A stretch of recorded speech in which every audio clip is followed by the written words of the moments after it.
விஜய் சேதுபதிக்கு உங்களுக்கு பிடிச்சு போச்சு. உங்க கூட ஃப்ரெண்ட் ஆகாதுன்னா என்ன பண்ணணும் அப்படின்னு கேட்டாப்புல. உங்கள பத்தி சொல்லுங்க. எனக்கே என்ன பண்ணணும்னு தெரியல ப்ரோ. அவர் கேட்கும்போது, நம்ப ஃப்ரெண்டோட பாயிண்ட் ஆஃப் வியூலேருந்து அவங்க லோவா இருந்தான். ஸோ, அதனால நம்ம அத பேசணும். பேசும்போது நான் அங்கருந்து அந்த மாரி வார்த்தை வரும்னு எக்ஸ்பெக்ட்டே பண்ணல. அது ரொம்ப ட்ரெண்ட் ஆயிடுச்சு. நெறைய பேரு ரீல்ஸு, ஷார்ட்ஸ்லாம் போட்டு மச்சானா அப்படி இருக்கணும், மாமானா அப்படி இருக்கணும், ஃப்ரெண்டுனா அப்படி இருக்கணும்னு சொல்லி போட்டு பண்ணிட்டு இருக்காங்க. பட் ஃபைனல் டே அவனுக்காக பேசுனது தான் ப்ரோ அது. சூப்பர்ல. ஏன்னா அ எக்ஸ்பெக்ட் பண்ணாத ஒரு விஷயம். ஏன்னா எல்லாருமே எல்லாரோட ஃபேமிலியும், ஃப்ரெண்ட்ஸும் வந்து பேசிட்டு போறாங்க.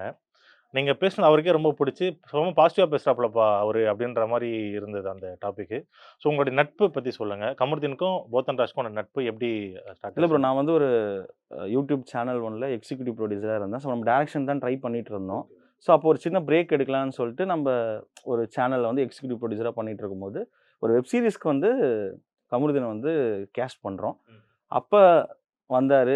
ஸோ எனிதிங் பட் கல்யாணம் ஒரு சீரிஸ் பயங்கரமான ஹிட். அது மூலியமா தான் ஒரு சீரியல் போனாரு. இன்னைக்கு இங்க இருக்காரு. ஸோ அது பண்ணும்போது அப்படியே ப்ரோவா ஸ்டார்ட் ஆச்சு. ஒரு 4, 5 இயர்ஸ்க்கு முன்னாடி.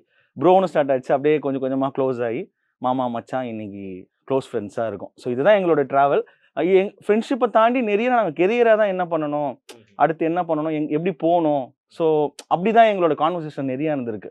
ஸோ அந்த மாரி க்ளோஸ் அதெல்லாம் இருந்தாலும் பார்ட்டி பண்றோம், ஜாலியா இருக்கோம், போறோம், வைப் பண்றோம். அப்படிலாம் தாண்டி பட் கெரியரா தான் நாங்க பேசினது ரொம்ப அதிகம். ம்ஹ்ம்.